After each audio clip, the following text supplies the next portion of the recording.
You are listening to the Pencil and Paper Podcast Network.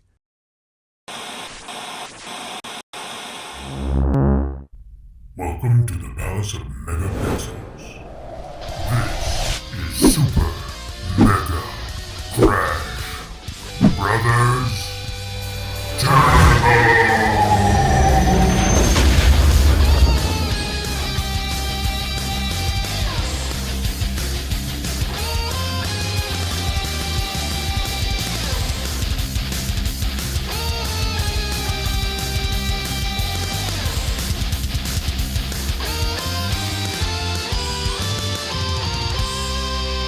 Hello and welcome to Super Mega Crash Brothers Turbo. I'm your host, Stephen White. With me, as always, is my co-host, Lacey Finley. Oh, happy belated birthday Monday. Oh, now. Yeah, sorry, I have to bust it out, but yeah. It's okay. Happy birthday. Well, thank you. Our sibling celebrated over the weekend, y'all, and you should wish him all the happy birthday loves that you can. Oh, well, I appreciate that. And I will take them belated because, you know, sometimes people don't. If you're following me on Twitter, you're not going to think to go and look on Twitter. It doesn't remind you like other social media. Yeah, like Facebook reminds me all the time. It's like, hey, these people have birthdays today. I'm like, okay. You know, and I try to be nice and be like, hey, happy birthday. I hope you enjoy your day. It takes nothing out of my day to do that. Sure. Sometimes I just get a little behind. I used to be better at it, but, you know, time. I have everything in my calendar now, and then I'll just set it to remind every year on this date. And then if I ever change phones, hopefully syncs work up, or else your birthday will get lost. You know, I don't mean to be that way. My braid's broke, man. I can't remember stuff. I barely remember when mine rolls around. No, I do the same thing, too. And somewhere, and I don't know why it happened, but I think one of the first years that we started talking, and I was trying to remember birthdays and things like that between you and our friend group, I set everyone's birthday down. And the following year, my phone decided to tell me a day late and said, no, today is their birthday. And I'm like, okay, cool. And I'd be like, happy birthday, you. And they're like, oh, yeah, that was yesterday. And I was like, but my phone said today. I don't know what happened. Yeah, that's rude. Yeah, it made me look like a dick because I was like, birthday, kid, your phone.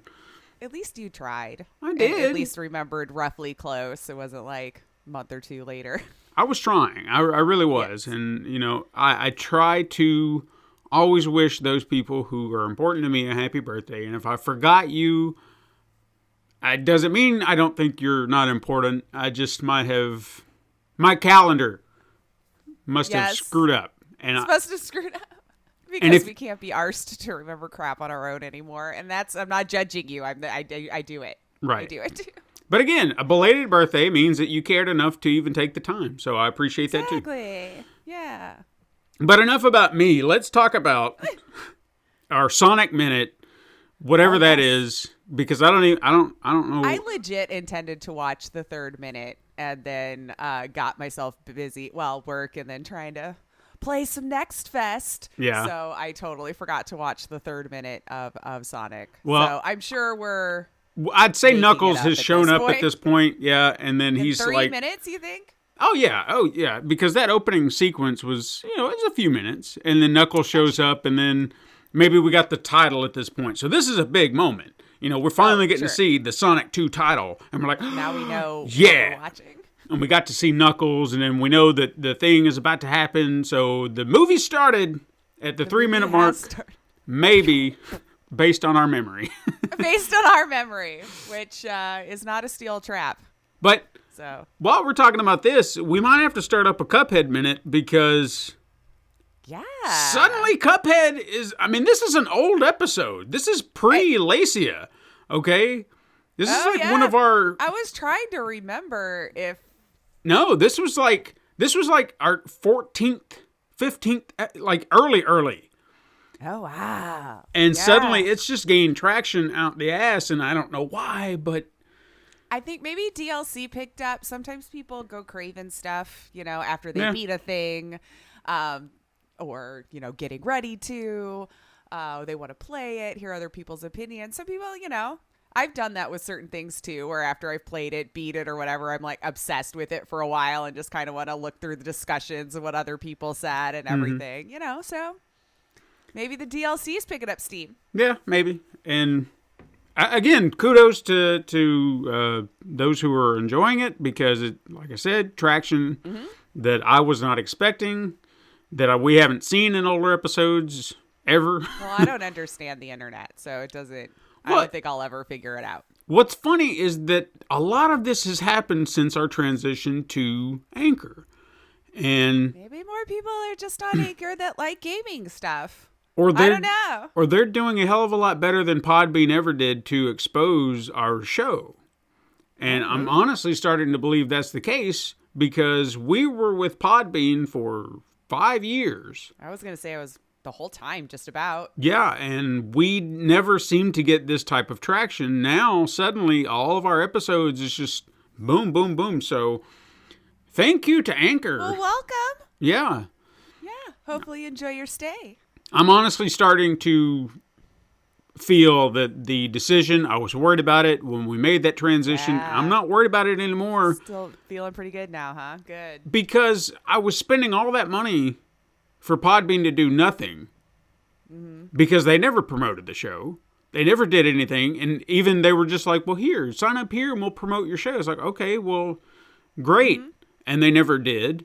And then when I decided I'm moving on because you're not really doing anything for me for the money I'm paying, right, they turned into complete dickheads. Remember? They just shut me off. Oh, that's true. They were like, oh, you want out? Yeah, Ghosted. Shut the door. Like, even the podcast that I couldn't even listen to podcasts on their platform anymore. That's how bad they shut me out. What? Yes.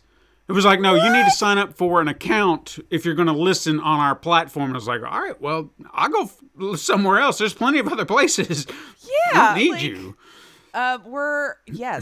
Yes. There's a million podcast apps. Sorry about it. Oh, wow. I didn't know they went that far. They did. So whatever their deal is, I honestly, at this point, not to sponsor, even though I'm sure we could say this is a sponsorship, but it's not. Yeah. I say if you're wanting to start a podcast, you go to Anchor. Free, easy. Yeah. I mean, you can't go wrong. So just saying, not a sponsor in that regard, but just right. But so far, so good. Yeah. So far, good things. I would not direct anyone to Podbean. They can go fuck themselves, and I'm saying that point blank. Do not care, because they did us dirty as far as I'm concerned. Anyway, speaking of doing us dirty. Oh, yeah? Ooh. I don't know who Wuffy is, but Wuffy was a listener who decided that they had some stuff they wanted to say, and this is fantastic. I'm glad that we finally got a listener outside of Deva to chime in and say stuff. 3. Come on now. Okay, well, we do have Troidel and Jed. They chime in, but usually on the Discord. We don't get the occasional... The interaction. Right, on the actual thing. Well, this was an interaction on our YouTube page, which, big surprise. Wuffy wanted to let everybody know with a time code that you could skip half the episode to get to the meat of the episode. It was our October Games interview that we did in episode 185. Yeah. I thought it was a great interview. I thought it was a great show. And they were on the show the whole time. Or, well. And apparently Wuffy wasn't having any of it. He wanted to get to, or they... I'll say they. It could be. Yeah, we don't know. We don't know who it is. I don't want to, mischaracterize someone's pronouns. So they wanted to ensure that everyone could get to, the important stuff. We were rambling because, according to them, for those who don't want to hear them ramble for an hour. Fair enough, dude. But I thought we've been told numerous times that that's what makes our show charming. Well, we can't make everyone happy. Not everyone will love it. No. I'm still convinced it was probably just like a fan of the devs who wanted to go just straight to let's talk about the developers instead of the conversations we were also having with the developers up before we got to the hard-hitting interview, if you will. And then fine. whatever. You still had an hour to listen because we give you lots of content. So, Yeah. to each their own. Hell, the people listening to the Sonic 2 and the Cuphead episodes, they could be cutting right to the chase. I don't know. For sure. They haven't put up time codes, but I don't know what they're doing. Most people who are content just move along. Sure. And I will say that anyone who's listened to the Cuphead episode and maybe you're trying out other episodes, come to the front of the pack just for a minute and understand that that's a completely different show. Yeah, we've definitely switched it up quite a bit. Yeah. Yeah, that we've grown a lot since then. There've been changes abound. Well, there are segments that we don't do anymore. There's a structure that we don't follow anymore. People who used to be on the show that are not on the show anymore. There's a lot going on. Yeah. Different. Yeah. So if you see too much traction early on, just let me know. Yeah. just be aware. I'll be the bigger person. The Cuphead episode is not reflective of the show as it is now. I was still in my process of learning. Hell, the editing process was much longer for me back then because I thought, well, I've got to be meticulous about everything, and even the audio is a little weird because there's an echo. We used to record in Todd's man cave, and it was just so echoey, and I didn't like that. But so much open space. Yeah, what could you do? You both should have huddled under a blanket. We should have. That would have sounded really amazing, and it would have gotten hot really quick. And I don't mean that in a sexual way, even though Todd would have. He would have turned it into one. Yeah. Anyway. Would have definitely had about 20, 30 minutes of will you just stop so we can record? Yeah, he needs to get some new material. He's all about dick jokes and what have you. And focus. Yeah. And if he's listening, which I know he's not, but if he is, I stand by my statements. I was going to say, I know. One other bit of business I wanted to bring up. We were on an episode of Podcasters Disassembled recently. Now, the episode may not be out by the time this is out, but just be aware that we recorded over the last week, and it will be out soon, so just be on the lookout for that. Following them. Yes, absolutely be following them. So just keep your eyes peeled. We'll be on something else other than... Or your ears open. See? Should we tell them what we talked about, or should that just be a surprise? I don't know. Should it be a surprise? I don't know how much they want to announce ahead of time. Okay, well, we'll just say... It's super fun. We were on this episode, so keep up with Podcasters Assemble on Twitter or wherever, and just... It'll be soon. Soon. We'll make sure you know. Yeah, we'll share it fun. in all the places. As always. What have you been playing? Oh, goodness. Well, if we want to start in that now, because I've been playing a lot, we might want to ask you. Okay. Because first, Lace dove into Next Fest hardcore. So I got a lot of games to talk about. Okay. So maybe we should ask you what you've been playing. All right. Well, not much. Just the Avengers. Hey. At least you're sticking with it probably longer than some people.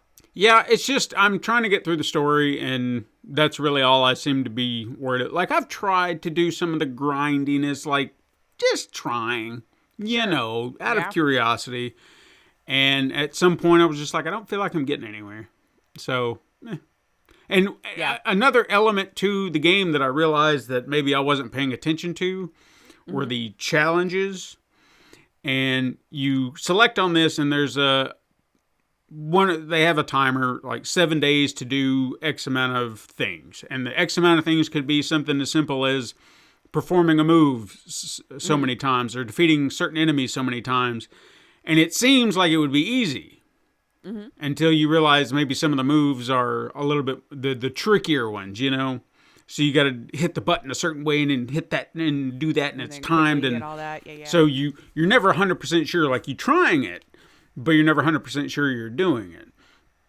So I thought I would attempt this. Black Widow, again, is the character that seemed to level up faster for me, so I just kind of stuck with her. And I did try to bounce to someone else, and I don't know, they just didn't seem to level up as fast, which is really weird. I don't know why she was different than the others. Yeah. And I did find out, because I maxed out her move sets, that there's more movesets, more things you can do, and more Oh, my goodness. points you can But allocate. is it to worth other things. it? Have you already finished it and you could still level her up? I mean, yeah, you could, but I just didn't. I haven't beat the game, but there are so many more moves and stuff like that I could actually look into adjusting for. And it's a question of, do I want to do that? And I'm just like, I don't know.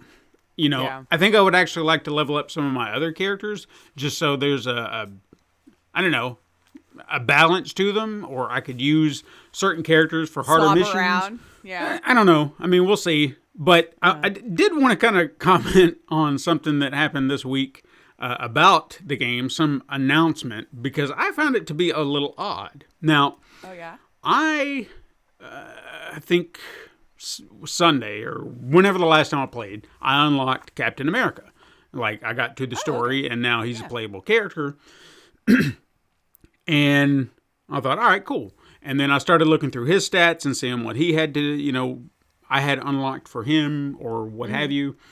And this, I do want to kind of preface this by saying this could have been part of the thing that I'm going to bring up, which is why it was there. So I understand that, but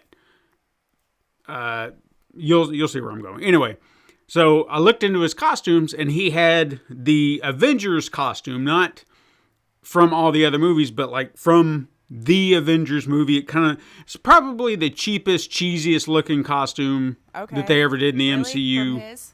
Okay. It was not one of my favorites because it just, I don't know, it felt like a downgrade from his Captain America. The ones you've seen? Yeah, it was just something about it. It went from looking kind of realistic and militaristic to just this cosplay costume.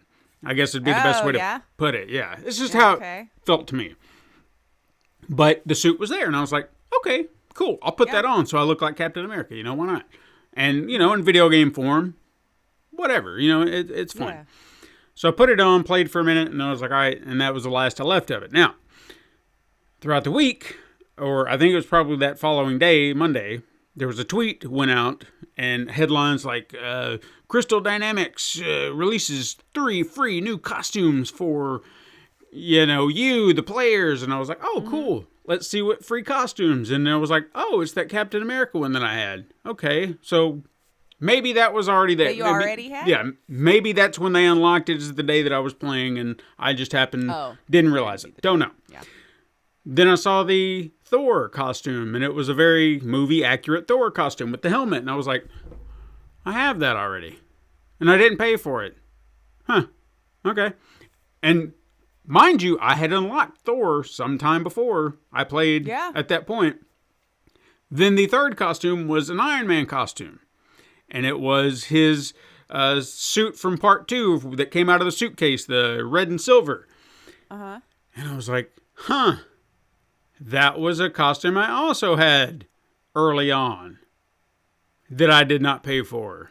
How is this a free costume? What is going on? Yeah, I was so confused because these did not seem free to me. Did you grind for it? No. I mean, hell, it felt like the Iron Man costume. Like it just came with the game? He was one of the first characters you unlock outside of the Hulk and Miss Marvel. I had that costume when I started playing with him. That was like the first costume I put him in. Interesting. Yeah, so I was just... And again, I didn't pay for anything. I didn't do a special unlock. The PlayStation Plus thing, right? I don't even remember getting it through that.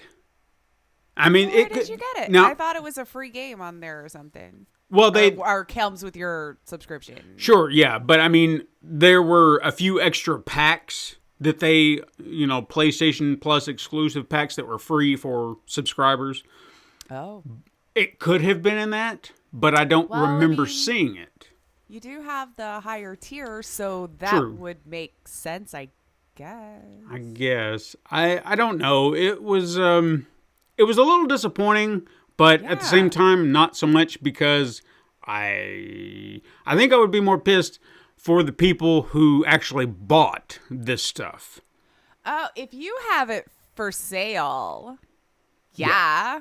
Well, I mean, you're buying skins. I don't know. That whole thing's weird. But Yeah, why would they give you stuff you already have? Yeah, it seemed bizarre because I don't see how it's free. Free would have been these awesome costumes you've got locked behind paywalls that are so deep into the game that you have to grind forever. Sure. Why not unlock those? Cut some people some slack. That would be nice. Right? Well, But- I mean, they want you to pay money. Sure, but I'm not doing that, so fuck them. No. Right.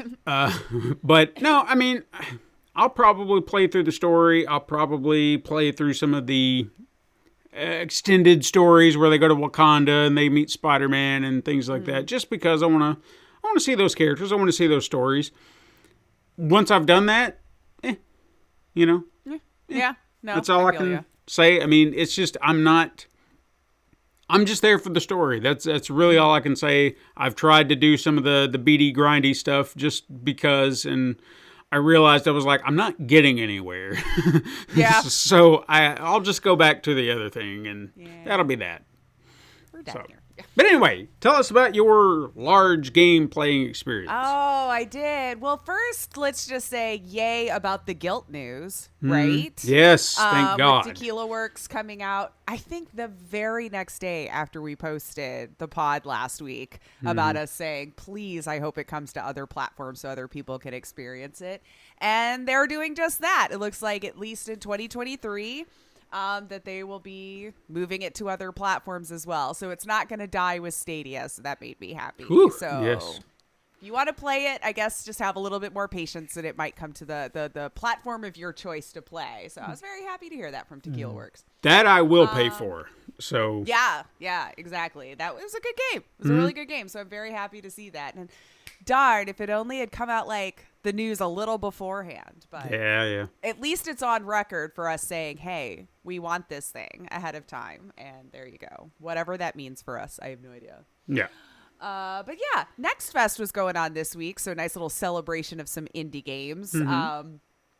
If you're not familiar, which I would imagine most of our siblings would be familiar with it, a bunch of developers will put, there's like a week long that they'll put, they'll even stream the game on Steam. Like they have certain time blocks that the developers will stream their game. And then usually there's a demo that you can download and play. And then, of course, wish list it so you can pay attention for when these games come out and then hopefully throw some money at them. There was a few FMVs, so I'll just get that out of the way now because I know the love of those are very small. Hopefully I've converted one or two of y'all. But I got to start with 10 Dates. Paul Rashid. We just talked about The Gallery, which is one that just put out with last month? Yeah. Very close. So it's the sequel to 5 Dates, which he shot in lockdown.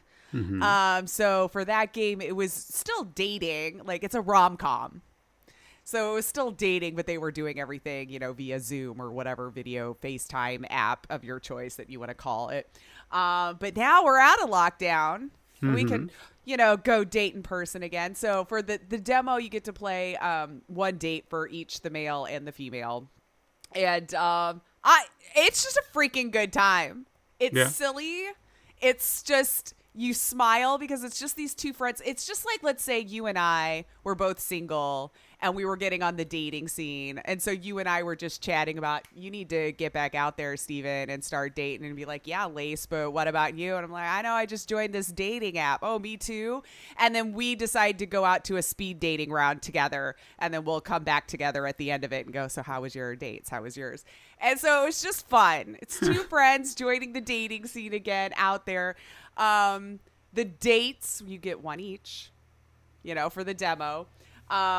It just made me smile. The banter seemed very relatable. The characters seemed very relatable. And unfortunately, though, I didn't like the dude I had to date. Now, not knocking dude. Just wouldn't be the personality for me. Sure. But apparently was the personality for Misha, so I had to play along with it. I was like, aw. Like I want to turn this one down. I want to beep, speed date, move on. But I can't. I recommend it. Go check it out. It's literally just sitting there watching like a really fun rom-com that you get to decide certain things on the date with. And I recommend it. I recommend it. Check it out. Paul Rashid. I don't know how you do it, man, but you always make me smile. So thank you. And there was another one, Case Files, The Death of Paulette Williams. Okay. I like the concept of this. Okay. It's you're coming in, you're helping solve a murder mystery. I like solving murder mysteries. So you're watching, you're working with one of the investigators. So they're telling you via video format, I'm going to be interviewing the suspects in the death of Paulette. You watch the video, maybe you'll see things that I don't catch being in the room interviewing. You can take notes, you do all this, and then you can kind of guide him how you want him to move forward with the interrogation with the people moving forward. You want to be a little bit more harder on him, or would you rather stay nice and calm and be kind? And you could kind of make that decision for him going into the next one. Sure. I hate to trash anyone's anything, but the pacing of those videos has to be tightened up super bad. That was my biggest complaint. Like, they're having the interview. I could tell what they were wanting to do because it's emotional. It was her mom who died, somehow overdosed on 5 Oxycontin, but she was under hospice care. So it didn't seem weird, that she would have Oxycontin in her system. It was prescribed for her because her mother had stage 4 pancreatic cancer. But 5 pills were missing and found overdosed in the woman's system. So now it looks like foul play. So while she was trying to think of it, and him, both of them, they just let way too much dead air happen. Right.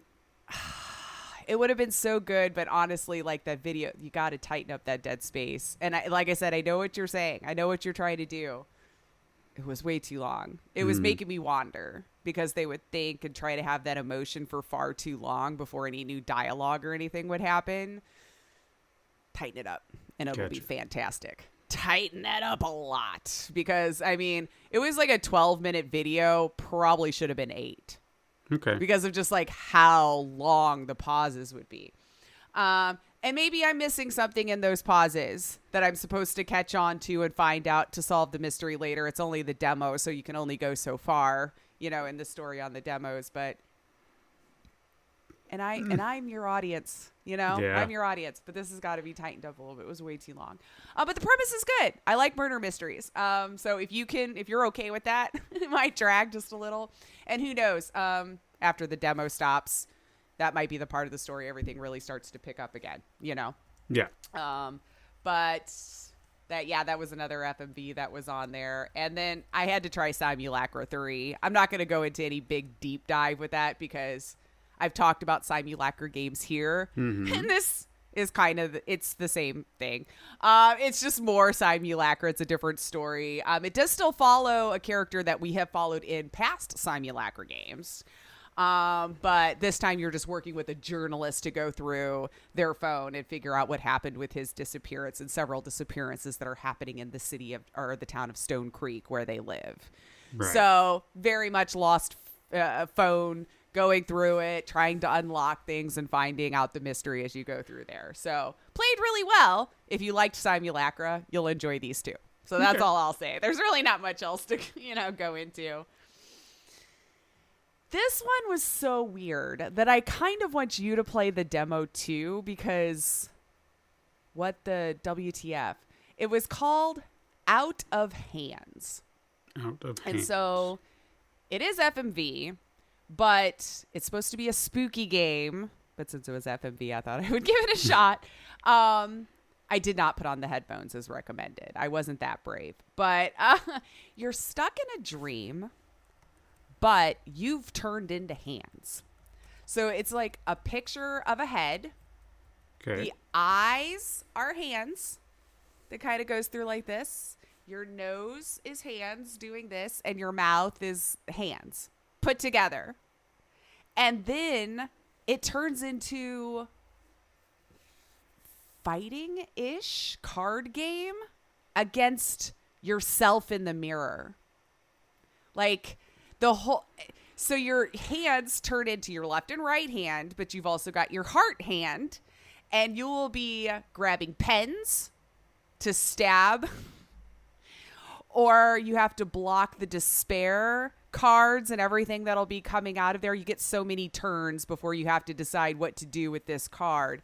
And you eventually can level up to where your mouth can be drug over as a way to also cause damage. It was... if you walked into this conversation having no idea what the hell you're talking about, someone would think you were on something, because even being here from the beginning, this is just sounding really freaky.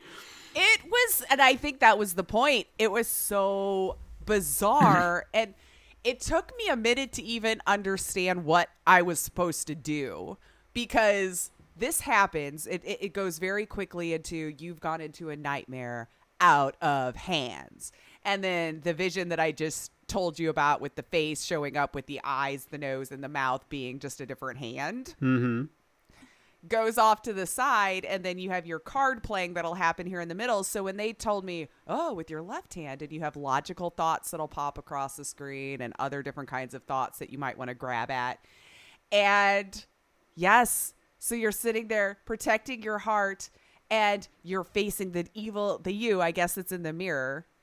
And the logical thought and all the different thoughts will pop up, and you grab a pen so you could stab it if you want. You grab an eraser.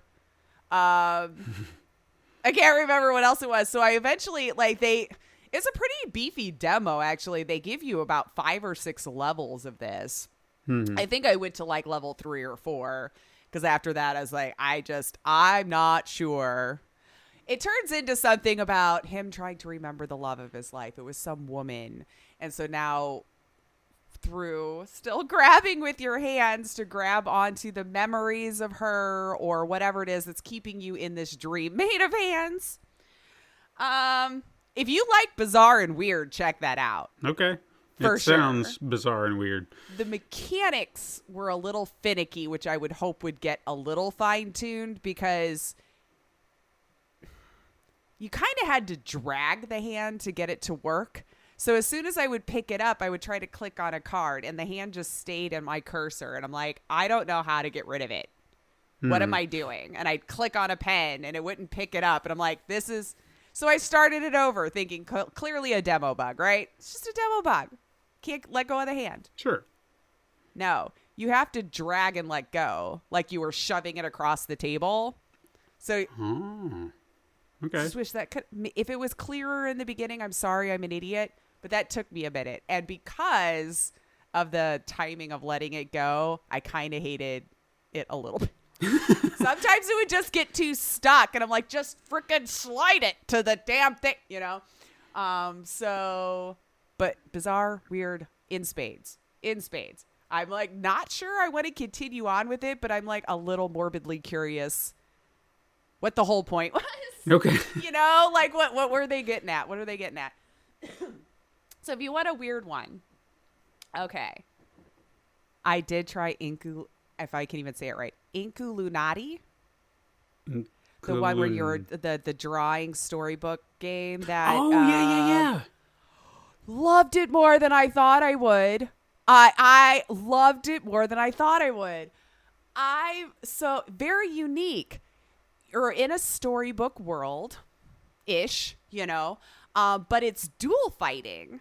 Mm-hmm. So you have a character that's drawn on the page, and you have your other character that, you're fighting, or beasts or whatever that's coming at you that you have to fight on the other side of the book on the page. Okay. And you have ink that you could use to draw a new beast to help fight for you. And eventually, as it goes on, you can draw other things and stuff. But so unique in that it's kind of FMV. It's like a real hand that'll come out, draw your little beast. They kind of do a little 3D pop-up off the screen. It looks kind of fun. And then you play determining turn-based. So how many slots can my beast move? How far can it reach to kill? So the whole point is to kill the other artist or beasts or whatever that's on there. And you'll eventually gain more beasts that you can draw, or there's dual modes. I swear it's Yoda. I swear the character master that they kind of based the thing off of was Yoda, because he's green, got those sharp ears, has the little webbed hands when he's moving his little characters across the board. But I think you might like it. Okay. I really do. I'm going to keep playing that demo until they tell me to stop because I was very much enjoying the strategy of it. I think it might take you a second because there is a lot of a tutorial, which I definitely recommend going through so you can understand the mechanics of how to, fight against each other, defend in some cases, or whatever. But each piece on the map that you tried, they weren't exactly the same. So it's like you're going through this storybook. So each level wasn't going to be just down, the other artist or just down a bunch of beasts. You might have to avoid other things that'll be happening in your story, like fire and stuff that might be coming up on the side of it. So very much a strategy turn-based game, but in such a unique way. And the art style is so fun. Can't recommend it enough. I'm going to keep my eye on that one for sure. I want it. So I can get the demo on Steam? Yes. Okay. I might just do that. It should still be there. I think it was at least for the week. I don't know if they take the demos off. Okay. I'll look and see if I can find it. So fun. I loved it. So definitely check out Illuminati, guys. And I think we have siblings here that would totally dig it as well. For sure. Just from conversations I've had with them in the past. So much fun. Like, I want to play it now. Now that we've been talking about it, like when we're done, I want to go back and play that demo until I finish it. I did try Gym Beasts, and I just wanted to say this because it's I mean, it's just the tomfoolery of the dating visual novel of it all just made me laugh the whole time. Like, you play a character, it's a visual novel, and you play a character who, resolved to hit the gym more and go every day. Mm-hmm. And so your first day you show up at the gym, and of course there's tons of hot dudes that are just everywhere. And there's not really a whole lot to go into other than, ooh, you eyed this guy for a minute. Ooh, you eyed that guy for a minute. And then all of a sudden there's an earthquake that happens in the gym and 3 portals open up. Okay. And so our character's like, hey, what's with the portals? And everyone, oh, you can see the portals? Only a certain group of people are able to see the portals after the 2 worlds collide, I'm like, I thought this was a dating gym simulator. Like, what are we? So you get to choose which colored portal and which dude you'd like to assist through the portal, of course. And then that's where the demo ends. So I'm like, okay. Apparently we signed something in our gym agreement too that said we would go through the portal if we saw it and help. Sure. I don't know what will be helping. I don't know what danger's on the other side. I don't know what 2 worlds are colliding. I don't know why there was an earthquake or why this gym is important to have these portals or why it's a dating simulator yet. But yeah, it sounds all over the place. It is. And this was like a 20-minute demo. Not sure. But hey, if that sounds cool to you, go check it out. I don't know if I'll continue.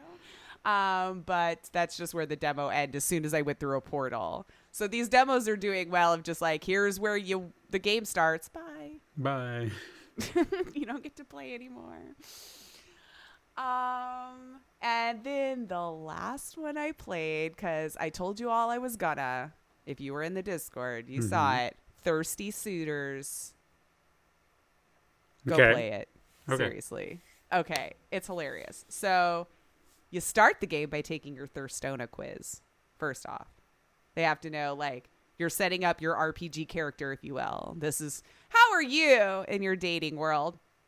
And you literally skateboard for a bit. You might, okay, don't make fun of me, people. I don't know skateboarding terms. Okay. So if anyone's like screaming like, that's not a kick flip or whatever, I don't know. So I'm going to try to describe the move and then you insert the term there. Okay. But on the rails, like you'd see them do, skating down the rails, then you'd hit the end and then you'd get another big person, like a giant human in your life telling you what's wrong with your love life and why you suck at it basically and why you're still single and, kind of triggering if you think all of these people are giants yelling at you why you suck at your love life. Sounds like the internet. Anyway. Continue. Right? Yeah, if you dare to put it out there. So this goes on for quite a minute while you answer different questions about your love life or about whatever to do with love. And it builds your Thirstona, whatever you're going to follow. And so I got the bohemian after my skateboarding and after my answering of the questions for what kind of character I am. And now you're back at a bus. You're looking at your Thirstona, results, if you will. And apparently I spend my life defying expectations. Now, I don't know how that's supposed to shape what I'm supposed to say to people moving forward. Doesn't feel right for reality, but sure. Yeah, sure. So now you've asked your questions. People in your life, your mom, giant, yelling at you about your love life, of course. The narrator. It's already love it. Exes. Mm-hmm. All of your exes seem to come back out discussing why the character's name is Sala. Why you're just shit. There's a couple of grammar errors in that little spot, so I hope they clean that up. I mean, That I saw. You got an ex trying to tell you how good or bad you are, they can go fuck themselves as far as I'm concerned, because I don't need you're an ex for a reason, you know? There's a reason why we're exes. Yes. But the biggest tomfoolery fun of all, I'm getting this game. It's just too stupid and silly for me to not want to play it all the way seems through. like it's right up your alley. Oh my God, it's so stupid and silly. I love it. So we're coming back home after a very long stint of being away. And apparently we did not leave our hometown on good terms. So once we've made it back into town, the narrator's, so how do you plan on, where are you going? Bridges are burned here. Who's going to pick you up? Who's going to take you anywhere? You know, and you're like, I could call my mom. Nope. I could call my sister. Nope. I could call. And then one of your exes from 3rd grade walks in the diner. We're older now. And now it's a fight. So he stands there and he's dancing like a little salsa. And you're on the other side looking at him. And then you start having words back and forth like, come on, Sally, you know, I've loved you since the 3rd grade. And you could decide to flirt back. And then all of a sudden, you're in a fight. I can decide to attack. And she does a little attacky thing. And then he'll get back on his feet and dance. And this whole fight sequence was so glorious. I wanted to do it again. It's so glorious. You got to throw a thirst move, which just made him so thirsty he can't concentrate now. So every time he tries to attack, his accuracy is going to be off or whatever. And then you could throw an even bigger thirst move, which just like throws him crazy and he can't do anything. You get to block his heart flirts if you want to. Well, you should, because you might die. Because you do have a health bar. And then after it's all over, you know, depending on how it went, they just shake and it's like, oh, cool, we're friends now. Okay. So it's like that whole thing just happened as a conversation at the diner, but we turned it into like this love, flirty fight fest, and I'm here for it. I'm here for it because Sergio's thirst level was high. Just that they let you know that right away. How thirsty is this person? So they also get points because you can pet a dog. Sure. There is a dog that I walked by going into the diner that I was allowed to pet, and also did a little flippy thing on my skateboard. Okay. A flippy thing. Yeah, I don't know. Okay. They're standing on the skateboard, they jump, the skateboard does a spin, and then they land back on it correctly, whatever that move's called. I'm gonna take a guess. I think I might know what that is. I think that's called an ollie. If I'm right, praise me. If I'm wrong, shut up. Yes.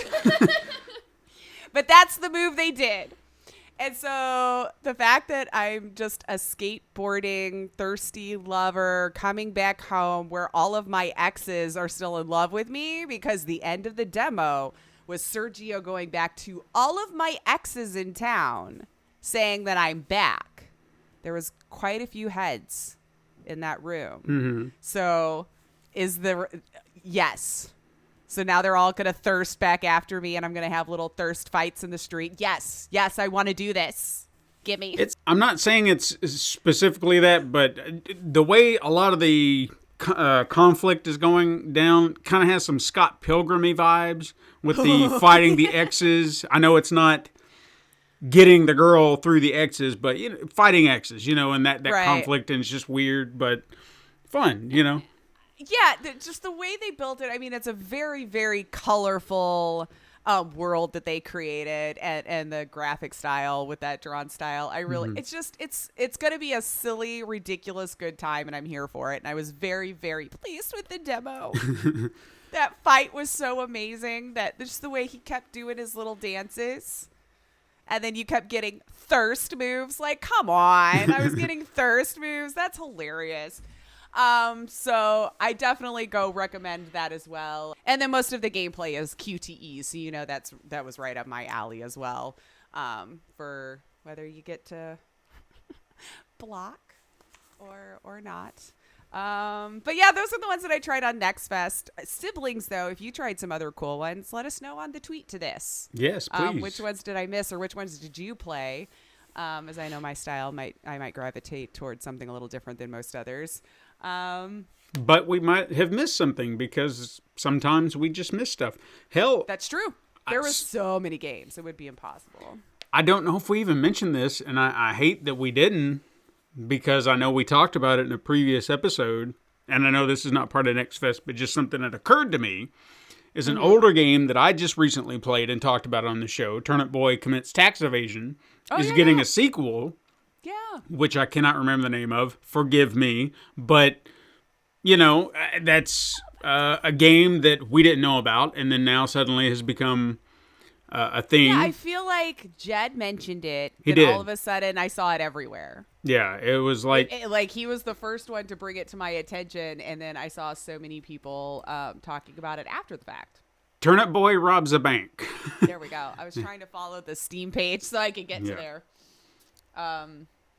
So, yeah, I'm kind of looking forward to that coming out. And, again, I know that's not the same, but that's an example of a game that just somehow got by us.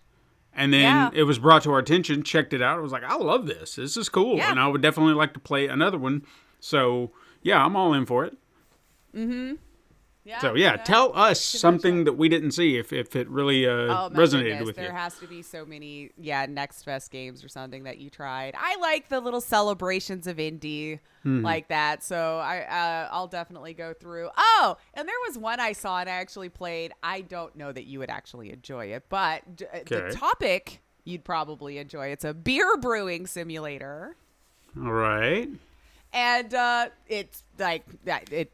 In the title, it's in the title. So your whole goal obviously is the trying to think of what you call it, the I don't know, missions you would get is just like things out of a magazine to submit beer for, like a local theater group wants some sort of beer for their blah blah blah, and then you take the recipe and then you literally just go brew it in your kitchen with the brew pots and all of the different stuff or whatever. So I actually took a picture of my first beer. I should send it to you. Pretty proud. Please do. It was it apparently went over fairly well, and I was able to hold on. I'm trying to bring it up because I'm not gonna remember which it was, because I had like 6 recipes that I did. And we tried to do a mash one with like in a mash tub or whatever. I was screwing it all up, Steven. Because they said keep adding hot water to keep it at 65 degrees, over the course of however many hours or whatever. And then put the rest in and then put it back into the whatever other tub. I would spill it everywhere. Mm-hmm. I feel like they're telling me too much water. Sure. I mean, I had to keep the lid on the cooler so it would stay hot. So nothing's evaporating. So have you done this? Does this make sense to you? The words that are coming out of my mouth? No, I mean, I'm getting where you're saying. So did they tell you what you were making, or were they telling you what to make?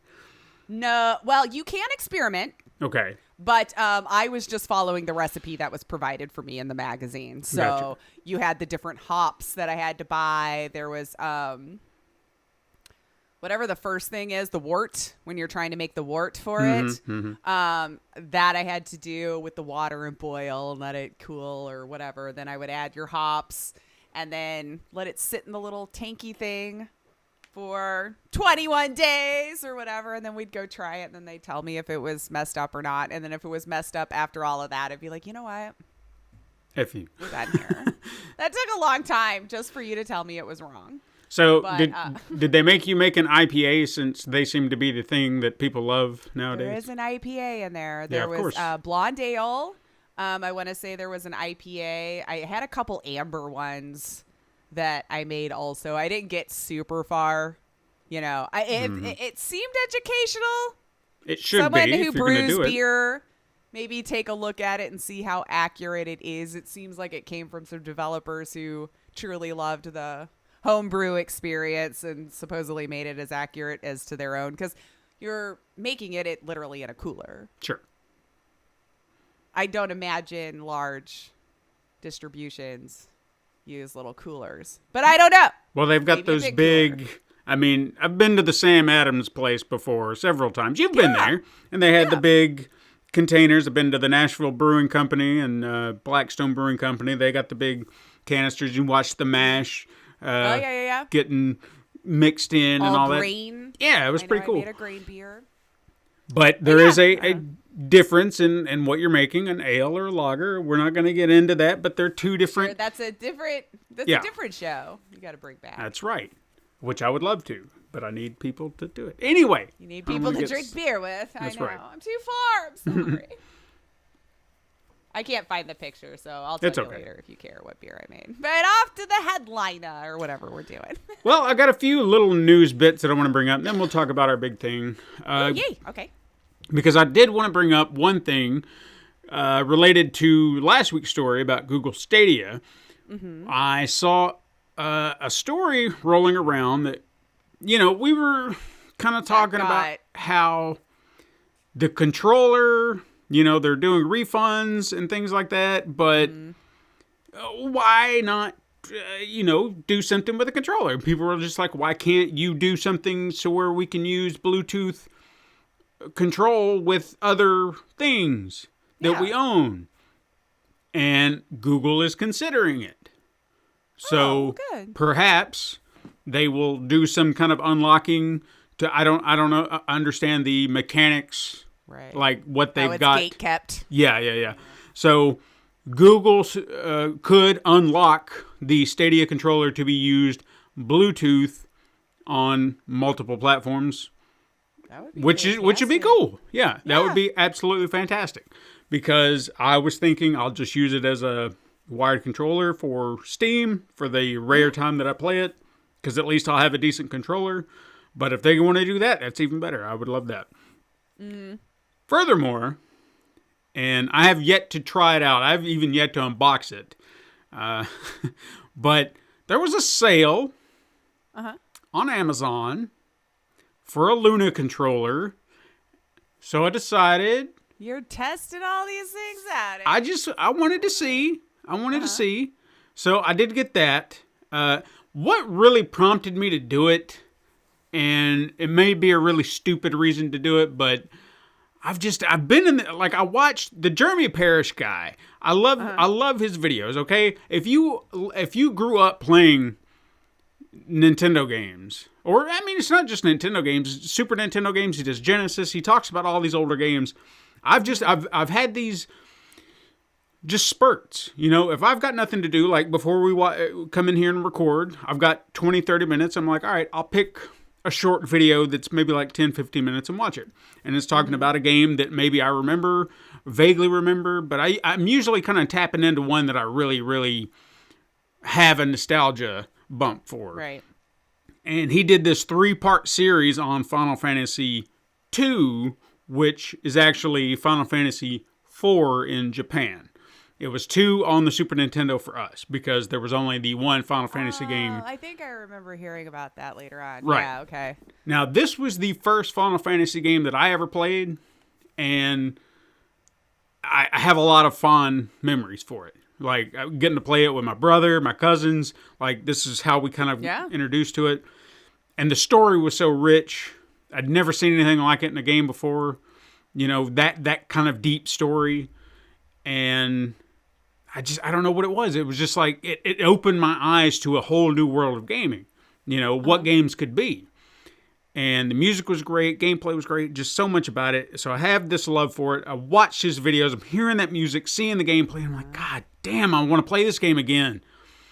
But I can't find it on anything but PC or mobile, things like that. And I'm like, ugh. To the PC Master Race. And it bugs me that you can't find it on other platforms, even though they've done these pixel remasters, and it wouldn't be that hard to put it on a PlayStation or even a fucking Nintendo Switch, for that matter. I think maybe it's just like the PC has been around so long, people have learned how to hack and upload onto that. Yeah. It's just like, this is the easiest. So I happened to notice that on the Fire Stick, I could get Final Fantasy IV 3D Remake, which not necessarily the version I want, which I know might blow some people's minds, you know. But I remember I did have this on the 3DS when it came out because I wanted to have a copy of that. And, you know, it was like an updated version. The models were now not little 2D sprites, but now they were 3D models. They did voice acting. They just, really amped it up, which, was cool. But there's that nostalgia for the old thing. That's kind of what I want. Even though the 3D remaster was good. Yeah. I kind of want that. So I'm debating, but I got that because, or the controller, long way around it, is if I wanted to get that there, if I finally break down and get it, it's there. I have a controller to play it with. Plus, they do the free games with Prime. They might not be the great games to choose from. Sometimes they get some good ones that I've seen thrown through there, but yeah. So I figured at least I'll have the controller for the time that I might want to check out one of these free games that I've just I'm paying for it. Why not utilize it here and there? There might be a game on there that maybe I don't want to spend the money on, or I'm curious about and I just want to try it out. I could try it out there, boom, boom, boom, and then decide if I want to pay. Yeah. So hopefully I'll be the problem. One of the main reasons I haven't actually unboxed it and tried it out is apparently it needs batteries. What kind of weird? It's not chargeable. Yeah, what kind of weird world are we living in? So, and for some reason, I can't find. I had like a bag full of rechargeable batteries, and they're gone. It's just like magically disappeared from these spots. They do tend to do that. I don't know how. I'm honestly. They're probably inside things dead. No, I ain't trying to write anybody. I think one of my kids took it. A little thieving. But I have no proof. Possible. I have no proof. Kids do think it's okay for take parents' things. Yeah. You provide for them for so long that they they could be around here somewhere and I'm blind to it, but there was always that one spot where we had Well, if you want to find them, just go buy some more. Because as soon as you bring the new ones home, you'll put them away right in the same spot you put the other one away and went, well, damn it. Yeah. The batteries aren't cheap, so. This is true. The other thing I wanted to bring up was PlayStation kicked off their PlayStation Stars program, which is a reward system for doing things to where you can earn. I guess you were the one telling me about it. I know. Yeah. Yeah. I don't really. I know that there are other things like this that I could kind of point to and say it's kind of like that, but it kind of just. I guess it's like earning credit card points. You spend. Oh, sure. So like purchases though, is it only towards purchases? Not necessarily. There are like, from what I understand, there are 4 tiers in which I guess you can earn and fall under, whatever that means, and you level up your tier by purchasing games. Now I don't know if they have to be brand spanking new, like you're paying the full $70 price tag, and then that nets you that. And I think they actually have narrowed it down to certain specific games. So to complete a challenge or whatever they're calling them, you have to buy one of these games in the list. And I looked at the list, and it was stuff like the Teenage Mutant Ninja Turtle collection, the Cowabunga collection, a few other games like that, fairly new stuff. You buy one of those games and then collect a few trophies. Now, they didn't seem to be specific trophies. It just seemed to be get a couple of bronze trophies, a couple of silver trophies, yada, yada, whatever. So they gamified it. Right. So you have all the stuff you need to do within that period or within that section, and then that boosts you to the next level. And then it's essentially the same thing for each tier, but then you have to spend more money. and collect more trophies. So the Well, more what you can do you this redeem stuff, it for? and you think about it, Yeah. it's a very, very clever way to get people to spend money who are gullible enough to chase this down. Yeah, achievement hunters Yeah. for sure. Yeah. Does it pop an actual achievement for you on your I doubt PS it. name? I doubt Oh. it. I haven't. I would say that would have been genius because if they were Oh. chasing a plat or something. Now, me personally, I haven't turned on my PlayStation since I got signed up for it, so I don't know how it's being integrated into the system. I just did kind of look into it. I am curious to kind of see things. Now, I have been a self-professed trophy hunter. I'm not chasing that. Absolutely, no, Okay. I'm not doing it because you're not going to sit here because Draw the line at the money. Yeah. What was I saying the other day? Once I got the PlayStation Plus premium package, I'll never have to buy another game again because I've got still all will, but these yes. games. I've got all these games to play now that I've got to catch up on. I've got Ridiculous. Yeah, so many that Yeah. that I've been wanting to play that I haven't, and now here they are. I'll just play all these, and then by the time I'm done playing those, more games will be on the service. So I'll just. Why do I need to buy games anymore? We really don't. Like even the stuff that I have at my disposal. But now, what are they trying to do? It's like, well, you want to go up to this tier, right? You're gonna have to buy this game. You're gonna have to buy it, and they'll remove it the moment it goes on sale. Sure. So if you wanted to buy it cheap, like no, you're not getting that Well, now. If they really need you to spend the extra cash, they better not put those games on the service at some point. Because that will start to piss people off if a year later the game that I just bought to get to the next tier shows up on my free quote unquote game for that month. Ooh. I'm telling you, this is going to turn out to be really bad. I don't know how, I don't know when, but mark my words, it's tapping into the gambling mechanic that we've always been talking about with the loot boxes.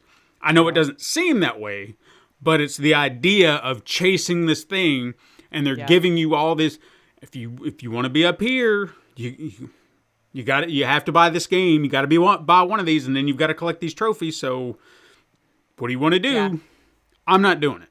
If I get it on my own, fine. But you're not going to make me chase Or down a game and that buy you maybe games. already wanted to buy. Yeah. Fine. Put it on there or something. But And yeah. There is a good possibility that I could buy a game up like God of War Ragnarok. Yeah. Good. Like, that's a day one. Yeah, purchase. there's a good possibility I'll have that game day one, playing it, talking about it here for a good reason. Right.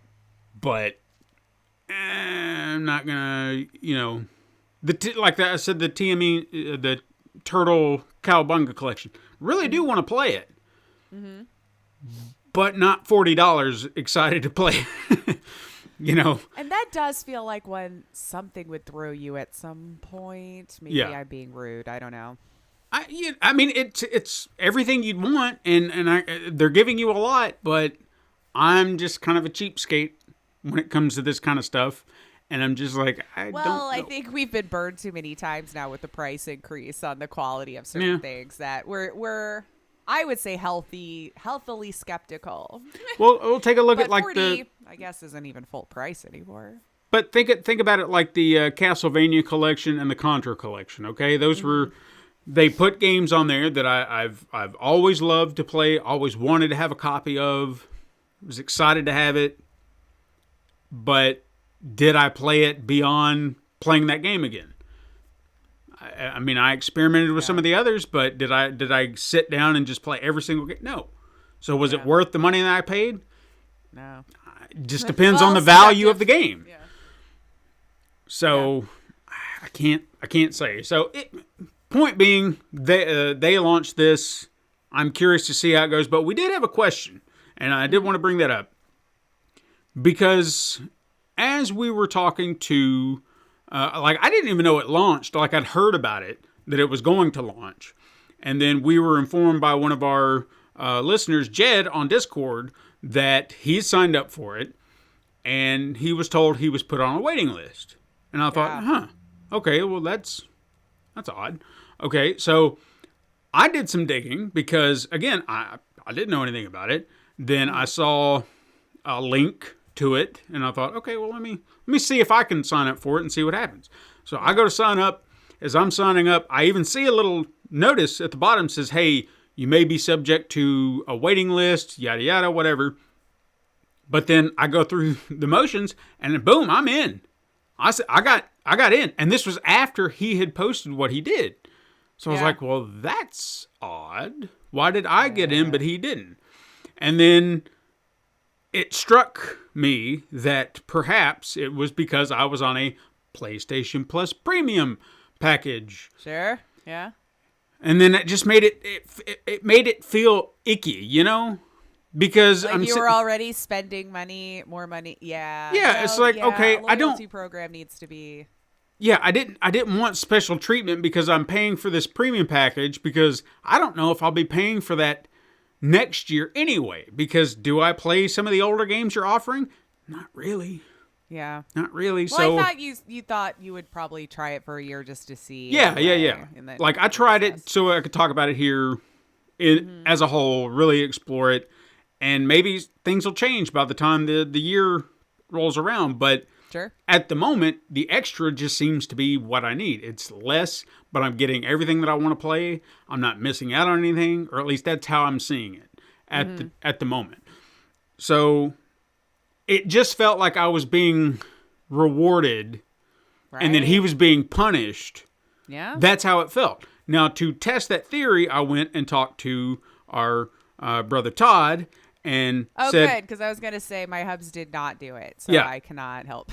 Well, I went to Todd because I knew in my heart of hearts he would be on a premium package too. For sure. Because he is 100% PlayStation all the way. He would grovel at their feet if they told him to. Yeah, big fat boy.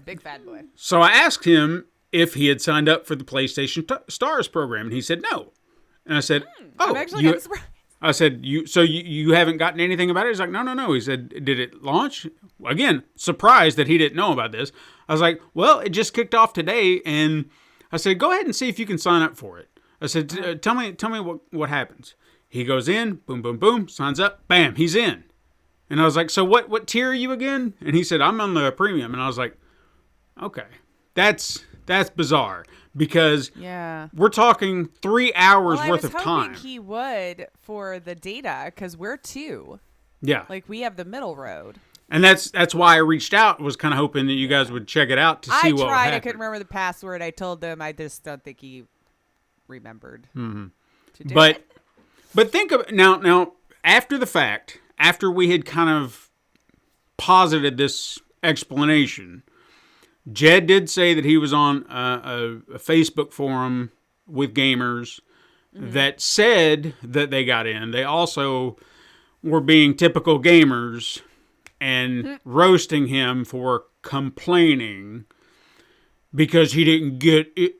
You know how gamers, well, what are you getting all upset about? Because you didn't get in, but we did. Yeah. God, gamers. Yeah. And they would have done the same thing, though. Exactly. You know, if they hadn't have got it, well, why'd you get in? That's not fair. Just because you paid more than I paid, we should all, Yeah. It's a never making both sides happy situation. Jed was not sitting there in our Discord complaining like that. He was just like, yeah, I got put on a waiting list. It just, I can understand the, kind of being a little upset by it. Especially it's like, if you don't know what the whole process is. Yeah, like, exactly. Yeah. Like if I'd gotten put on the waiting list, if Todd got put on the waiting list, then we just signed up late. Yeah, that would have been my thought process. It was like, oh, well, we missed the window and they're just letting people in, slowly but surely. Waves. But no, this was like, he posted, he didn't get in. Hours later, I do it, Todd does it, and we get right in. Like, they're just like, come on in, sir. We're not letting in the peasants, but you we will let in.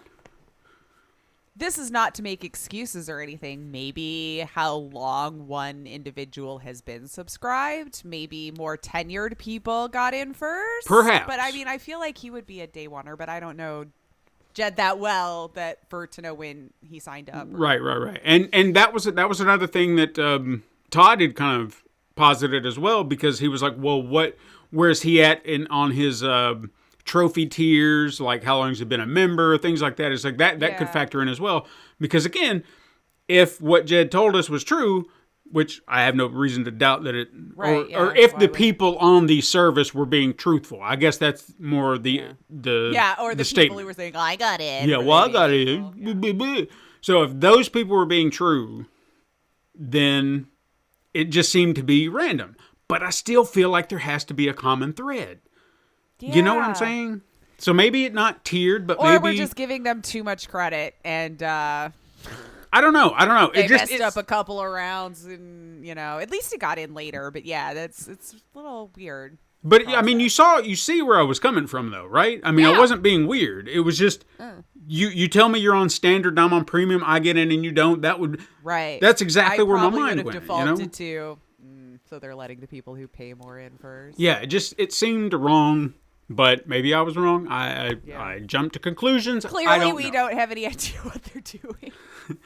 But unless they posted it somewhere, like transparency in our program. But if you're a listener and you have had the same thing and you're on a standard plan, you didn't get in, let us know, because I'm curious. I want to explore this.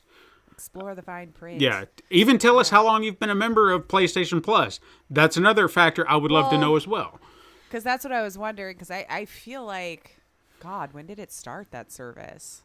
I know it was going on. Since PlayStation 3? Yeah, because I know it was going on when I got my first PlayStation, and that was in 2014, maybe? That could be I think. Because I was going to say, I feel like we were an early adopter. Yeah. Because the Hubs has also been a big PlayStation fan as long as I've known him. So, yeah. So maybe it is. I don't know. But I feel like we had it on PlayStation 3, not on 2 or 1. That was still too early. We were still buying our stuff, hard physical copies. But, yeah. Finally, what we're going to talk about today is I'm going to start with one piece that transitions into another piece. Nintendo officially launched Nintendo Pictures. I don't know if you saw this or not. This was a little bit. I didn't do a lot of digging, but yeah. This is a wholly owned subsidiary to Nintendo of Japan, and it will be focused on the development of visual content utilizing Nintendo IP. So essentially making movies using Nintendo characters, which awesome that they're doing that. It's kind of like what Marvel did, and they said we're going to do it ourselves. Wait a minute. They're going to allow Joe Schmo humans to use their characters? I think they're going to... That seems very not Nintendo. No, but it allows these characters to be used in film, television, things like that, but they have control. That's key. Think about that, because that's what Marvel did. When they established Marvel Studios, it was like, okay, we can control this, but, we may need publishers, or not publishers, they call them distributors. Oh, okay. Yeah. So, like, when Marvel Studios started, they financed the movie. They controlled how the production went. They made the movie they wanted to, but then they went to Paramount and said, can you put this out for us? And then they're like, sure. And then they're not out any money, just a little marketing, which, Marvel can throw them a little money and say, here you go. There's your compensation. Boom. So they get a cut of that, and Paramount doesn't have to worry about anything. It's like, shit, we didn't have to pay for it. Hell. Yeah, we're done. They did. So I think that's what this will be. Nintendo can be like, we're fronting the money to create this thing, and then other people will put it out. Like Universal's putting out said movie we'll talk about in a moment. Now, Dynamo Pictures, I had to look them up because that's who they bought, and then they kind of formed them into Nintendo Pictures. Dynamo Pictures, they did a few movies. The one I remember specifically was a movie called Earwig and the Witch. And that sounds familiar. It was a Studio Ghibli film that I felt like it had a mixed review, but I have to say, okay, if you look at that animation style, if you look at the character models and designs, tell me that does not look exact anime. Like it's anime, but in 3D. Yeah, Every little I'm detail, trying to- you know? Yeah, it really does. And It really does. And so, like, you could make yourself into this too? what do you Am mean? I looking at the right thing? Looked like somebody used their own picture and had it. Oh, No. I don't know what you're looking at. Nintendo-ized. Maybe I'm This looking at the this wrong was a thing. movie. Dynamo Pictures, right? Yeah, I mean that was the name of this. What is now Nintendo Pictures. Okay. But they did a few things. They actually did some mocap stuff, I think, and some CGI work on some other projects, which slipped my mind at the moment. But Earwig and the Yeah. Witch was the one thing that I remembered specifically that I know that they were involved in. The fact that the animation looked like that's what impressed me. I even watched this. I don't know if you're familiar with Lupin the Third, which it's an older anime that came out, I think, in late 70s, I think, Okay. early 80s, somewhere in that period. It might have been both. And they did a CGI movie of like a continuation or a rehash or something like that. And oh my God, it was like, again, taking the characters that they did in 2D, hand drawn, and then turn them into 3D characters. Did not miss any little detail. And that was what was just so spellbinding about it. As you look at it, it's like, holy shit, that looks just like I remember, but in 3D. You know? It's amazing. Fun. So okay. I'm really glad that they finally nailed this essence of the characters and not really taken away, you know, because I can see where it would be frustrating if you're looking at these characters as you remember them in a different animated platform and they just don't quite nail what you're looking for. You know what I'm saying? Yeah. Which we'll get You into. could tell something feels off. Yeah. So I'm excited to see what they do. We may finally get that Zelda movie we've always wanted. We may finally get the Metroid movie we've always wanted. And I'm hoping Nintendo will be open to talking to filmmaker fans. Let's put it that way. Like people who are kind of established in the industry who love these games have talked about, oh man, I would love to do something like that, and then embrace their ideas, and hopefully they can work on a perfect marriage. Yeah. Because we're going to talk about the Super Mario Brothers trailer that dropped.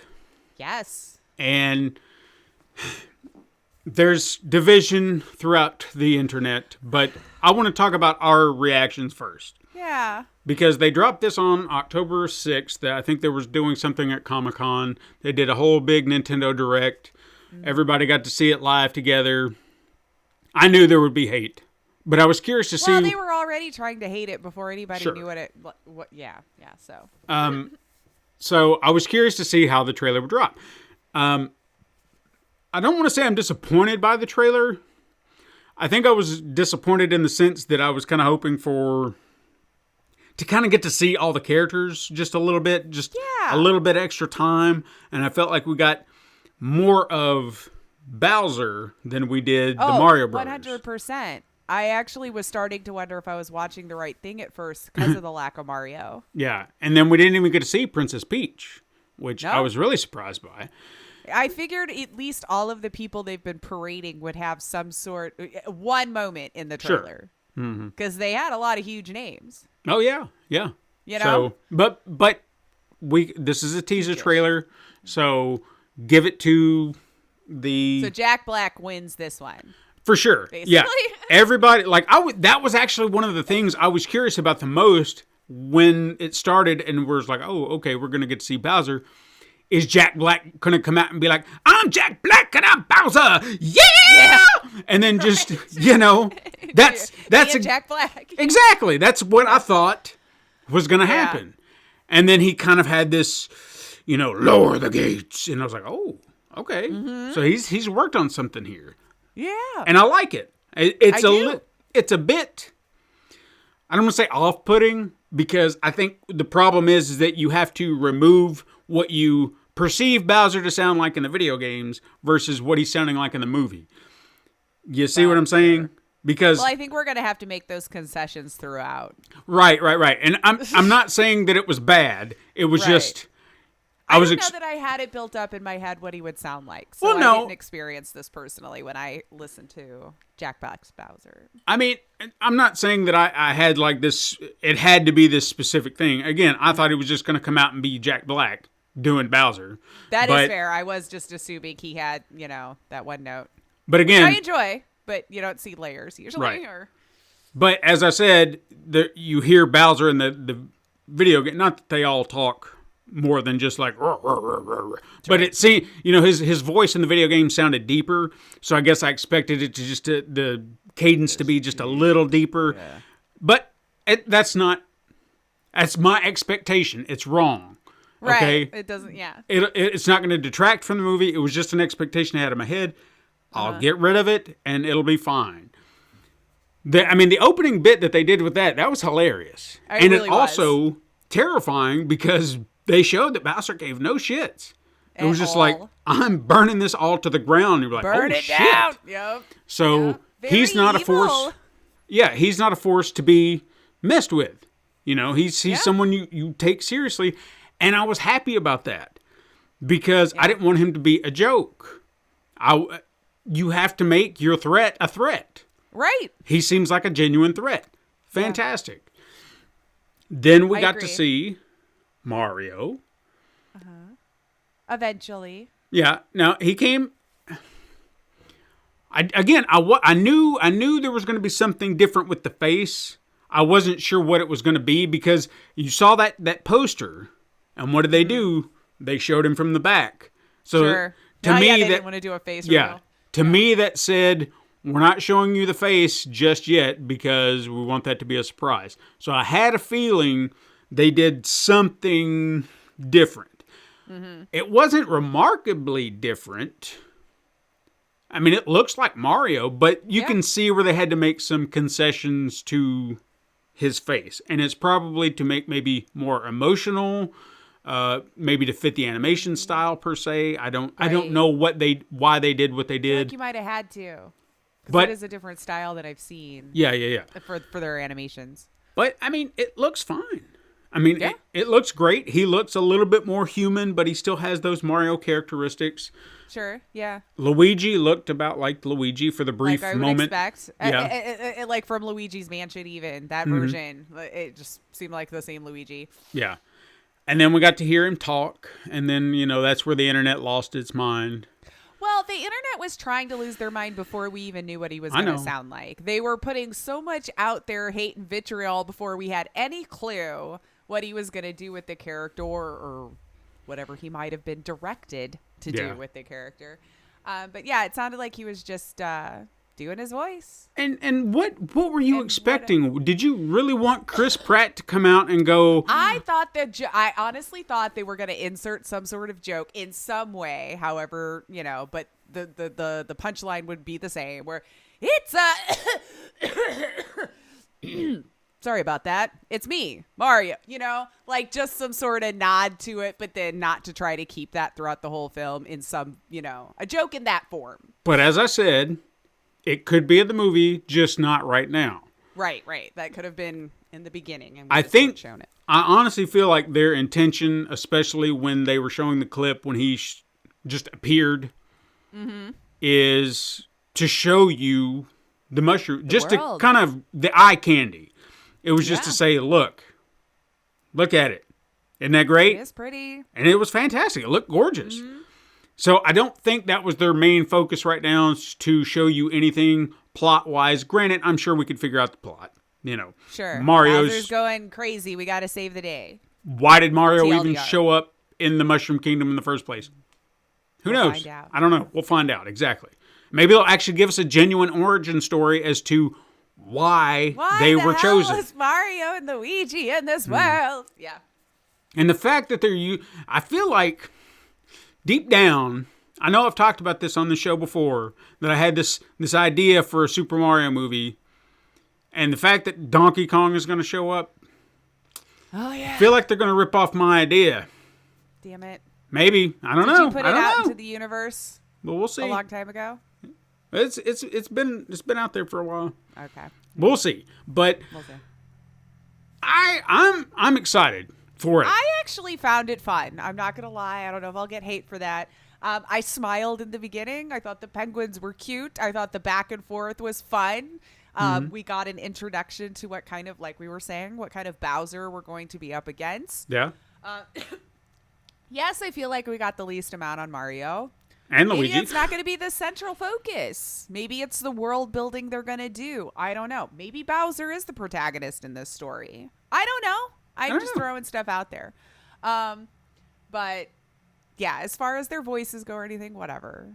And although the one on Twitter I did see after the fact was that they said he sounded like Linda Belcher. And then when I went back and listened to it, I was like, okay, if I'm trying and you put that seed in my head, now I hear it. Outside of that, though, I think he was just probably doing a little bit more playful version of his own voice. And whatever, if it works for the character, their actors let him say act. that much. No, there wasn't. But when they did, when I did go back and listen to it, I was a big Bob's Burgers fan for a while. I was like, sure. Yeah, I hear it. But again, I don't care. I think they were going to find some reason to make fun of it regardless. He didn't even because say they were that already much. looking for a reason to make fun of it before we heard it. So I think it's fine. It doesn't bother me. We'll see. Sure. Maybe in the actual movie at some point it will annoy me. I don't know. But from the trailer, I think it looks fun. And I think I would like to see it was. Will I run out day one in the theaters? I don't know. But I think I would watch it. It looks like fun. I mean, I think I'll watch it in theaters. I think I will. And probably talk about it here when it comes out. I'm all for it. Keegan-Michael Key's Toad voice kind of threw me off because I guess I was expecting them to kind of like Jack Black. I expected just to hear his voice coming out of the character. Like we already have the idea of what these people sound like. And then they took it up and kind of, pitched it high, and I was like, oh, okay. But you can still kind of hear the essence. Tell it's him. Yeah. It was a teaser in all of its forms. It teased the characters that we're going to see. It didn't give us a whole hell of a lot to go off of. That's what a teaser does. It just kind of gives you snippets and just makes you want more. Exactly. That's what it's supposed to do. But then the internet, has to shit on Chris Pratt. And you know what? Forgive me. I don't want to tell anyone how to feel about it. I just feel a lot of it's unjustified. And maybe I just don't know the whole thing because I don't dig into celebrities' lives, But I just want to say, if you have a problem with Chris Pratt being Chris Pratt, just using his voice, okay? Because I don't even remember this comment where people kept pointing. It's like, he said he's working on a special Mario voice. It's not it. Oh, he supposedly did. I don't remember that comment. Now, if you want to show me that, go digging around. So, I wasn't expecting him to come out and being like, "Look at me, I'm a Mario." Right. Wasn't expecting that at all. I expected to hear all sorts of other hate if he did that. Let's be. Oh, for sure, for sure. Like it would just be a whole other can of worms. Somebody already put together the clip, but using Mario's voice by Charles Martinet. Just took samples from other games, and he jumps out and is like, oh, and falls down and goes, oh, mamma mia. Yeah. All of it. So if you want to hear it, there it is. It's on the internet now. Somebody did made it for you. There you go. But if you've got a problem with them hiring Chris Pratt to do his voice in the form of Mario, I just got to say, get the fuck over it, because I don't know what more you wanted. They made this call. Actor altogether. I don't know. If you want to go make your people have too much power in what they can say and influence with other people's art. But I'm glad that they're not listening to it, because they hired the man to do the job. He did the job. Mm-hmm. I don't know what more you want. Yeah. Some people just like to keep finding reasons to be unhappy.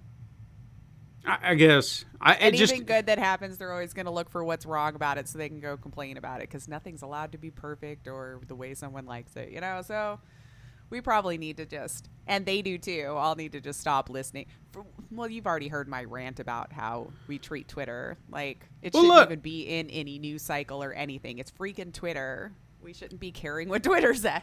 There are certain actors whom I'm not a fan of, that I do not go out of my way to see their films. For example, I don't know why I have a problem with the man. And maybe it's, you hear all the behind-the-scenes drama, and there's just something about their demeanor, and you're just like, I don't really like some people the vibe. Hit. Yeah. Russell Crowe is one of those people for me. There's something about his vibe that I'm just like, I'm not going to actively seek out one of his movies. Right. But you're not going to take to Twitter to trash him because you hate him? No. And he needs to be canceled. You can't stand him, and he shouldn't be getting work anymore because you've deemed it dumb. Did his appearance in Thor: Love and Thunder detract from my enjoyment of the movie? No, not at all. I was just like, oh. And you know what? He was fine. He was fine in the movie. Played the part that he came to play. And worked, I wasn't sitting there going, oh my God, I can't believe Russell Crowe's in this movie. It just ruined it. Just don't watch it then. Why put yourself through the misery? Exactly. I think some people just try to keep themselves mad. You have a choice not to watch a thing. Yeah. If you subject yourself to it, that's on you. It is on you. The Fantastic Four movie that came out in 2016. Okay, yeah. Josh Trank, last one that Fox ever did. I like the Fantastic Four. I like Marvel. But I heard this movie was a train wreck. Guess what I did? Heard the murmurings. Guess what I did? Watched it. I didn't watch it. Oh, okay. I have never. Well, I thought if you liked it, then you would watch it. But I have never watched it. Why? Because I've heard enough times it's a train wreck. There's nothing good about this film. If you are a fan of the material, you're going to hate it. Do not watch it. Now, granted, as a person who has free will, yes, I have the opportunity to watch the movie anytime I feel like watching it. Yep. Okay? If I want to. I don't have to listen to anybody else tell me what I can and can't watch. Sure. But I know in my heart of hearts, I am going to hate that movie. Right. So I'd rather... I've heard what was wrong about it enough to convince you. Like, yeah. Yep, that's not what I want in mine. So I would rather not put myself through that. Waste 2 hours of my time. Yep. I'm just not going to do it. Why would I do that? I don't know. Like I said, I think some people just love seeking out ways to keep them mad and upset. Like, I think as a society, we've created this too much now where we've got to fight, be upset, be mad, say something. Our opinion matters. Put it out there all the time. It's like, no. Okay. Kind of a sidetrack, but okay. Now that you said that about source material and everything, unless you still have more to say on that. No, it's just, for God's sakes, chill out. Shut the fuck up. That's all I gotta say. Did you watch She-Hulk? I did. Oh my God. I did want to talk about that. Okay, so now that we're at the end, sorry guys, here you go. You're getting the rambling at the end today. Yay. I saw people getting upset. Okay, spoiler alert, I guess. If you haven't seen the show, you like the show, you don't want to like have it spoiled, I guess stop here or whatever. But I never read the Daredevil lore. Okay. Right? I know the Netflix show that I watched with the Hubs, thought it was great, had a lot of some of my favorite fight choreography scenes I've ever seen to date. Mm-hmm. This is what I know about it. Him showing up pleased me to no end. Mm-hmm. Why are people mad that they got together? Like, what about his backstory and lore makes it upsetting? Because I enjoyed it thoroughly. I thought this was my favorite episode to date. And again, I was like, so I even tried asking the Hubs. I'm like, did you read the books and everything? Like, what about the lore means he's not allowed to get laid? I guess because... I don't know. Maybe it's because... Okay, I was like hoping someone who read it could like fill me in a little bit about people who are hardcore fans of the source material for him would be pissed. I guess it's the people who hate the show who... Keep in mind, this is that same group that I was just talking about. People who fucking hate the show, hate the character. Hate watching it so they can complain. Yeah, all this woke bullshit that they want to piss and moan about, but yet they watch every episode because... What's woke about it? I'm so confused. Because too old. Because it's a woman. Oh, Jesus. There is not supposed to be a She-Hulk, even though there has been a She-Hulk in existence for 40 years. Okay. Well, I We didn't know that. cannot have. Why are women... Why are women becoming all of our heroes? I don't like it. Not like we had been doing it before. Yeah. So they've been waiting for Daredevil. That's the only reason they've been watching it. They've just been... They knew he was going to come in. See, I had no clue. Well, see, and I swear to God, that was one of those things, because it's so far at the end by now, okay? Now, they teased it 2 episodes back. Like, the very end of one episode, it was where she was getting her costumes. You saw the helmet. In like, you know what? It was so different that I don't think I made Yeah. the connection, because I did ask the Hubs about the outfit. I'm like, that isn't what I remember. Does he have variations? That It's was like, his original. So it didn't click with me. Yeah. Okay. yeah, that was that. And I was actually all in for that, because I was like, that's cool, because it's almost like this is his starting outfit. And then the costume designer can be like, you know what, let's do all red instead. Let's, that works better. I like what you're doing. But this is trial run.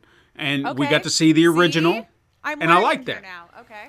And I'm really hoping, since we now have this guy who is the costume maker of all heroes, that we will see all these variations of costumes for certain characters. Well, maybe, but I'm not convinced, because most Disney shows like that, aren't they usually a season Well, I mean, for Marvel? That's what I was wondering, if this will get a second, because WandaVision was one, Loki was one. well, Loki's getting 2.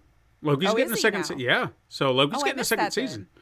Okay, well then maybe not all hope is lost. I love the show. I think it's a great time. Is it a work of art, masterpiece? No, but it's so much fun. So Yeah. I don't care how deep you need it to get. It's fun. But the reason, to go back to answering your Yes, question, for my the original reason question. they're mad, at least from my perspective, is we don't like She-Hulk. We love Daredevil. We came for Daredevil, and now Daredevil is getting with that thing that we hate. And Yeah, because they're like, I feel betrayed, and I'm like, how? but hey, How is it not relatable to get laid, especially after a huge night of fighting? Adrenaline was high. You see each other being all hot and sweat. Of course. yeah, I know. Okay, well, I just wanted that cleared up if somebody could help me, because just the fact that they were mad he got laid, that's where I was like, I don't understand the connection with his backstory, why that's a bad problem, why he's not allowed to do that. I don't know. I guess Daredevil has to just be miserable all the time. He can't be lighthearted and happy. Okay, well, whatever. I thought it was so much fun. I loved their chemistry together. I loved his part in it. And sorry if that makes me a bad person in the Daredevil lore. Well, not only that, but another thing that might have pissed him off is, the stuff that happened at the end, the very, very end. That might have hit too close to home for them, because I'm sure they've done the same thing. Oh, like the revenge. Where they're just like, look at this whore, look at this slut, look at all she's doing. Yeah. She's no hero. And I was like, oh, that's what you guys have been doing on the internet. How about that? They got you. And it's always the lady's fault, right? Yeah, it's always the lady's fault. It's always our fault. Yeah. Whatever. Well, anyway, thank you for clearing that up for me. It was about the answer I was expecting, because internet. But No. I was wondering if there legit was something in the lore that I just didn't know that would have made that more of a sticking point. But okay. No. Like I said, people, you don't have to watch it. No. You don't. Just But I turn think it it's lovely, the fuck kind of off. fun. Look away. I love how they're doing it. And I hope they do keep going. I'm So- sad to know now there's only one left. Yeah, no, so do I. I think this will be the fact that they went 9 episodes with this, I'm really hoping is kind of a testing waters. Daredevil, when his show starts, I've heard will be 18. I heard it was coming back to Disney too. Yeah. So but it'll be 18 episodes, which I'm like, oh wow, all right. So if they're willing to that sounds like a commit one. to that, maybe we can. Then I think they're really testing a lot of stuff with this phase to see what works, because there was another thing that they just premiered called Werewolf by Night. It was like a one-shot. It was called like a Marvel Studios special presentation. Okay. It was like an hour long, went over very well, and now there are rumblings that they're considering doing more of those instead of shows. I'm okay with that too, because I don't think, like, if they just said, hey, we're doing a Werewolf by Night series, I'm like, why? Because the character is not one of those characters that you need an expansive series. You do a one shot, you do a special, very much in the same vein that he was created in, because he premiered in like a 5-page story and like Tales of Suspense or something. So that's what you're doing here with this special. You're kind of giving him an introduction like that, boom, bang, boom, and then you can use him wherever now. So there you go. Whatever. Yeah. But anyway, hey, that's our opinions on Mario. Well, Marvel and, too, I and guess. Marvel and all the things. But on Mario, yes, and Next Fest, and check them Yeah. out. Let us know if there was any games on Next Fest I should have checked out. But that's our show. Mm-hmm. I think that's our show. You can hit us up sometime on Twitter at Super Mega Crash, or go to Instagram to view the weekly icon art Steven puts his time and love into. You can even send us an email to supermegacrash@gmail.com, and you can support the show by liking and leaving reviews on your preferred podcast app, and even going to patreon.com/Pencil and Paper Productions. If you want more entertainment, head on over to youtube.com/Pencil and Paper Productions for more. We're getting better at Discord, and help make us continue to be great by coming on over. Links are in the description down below. Thank you for listening. I'm Lacey Finley. And I'm Stephen White. And you can join us again next time, Super Mega Crash siblings. But until then, game on.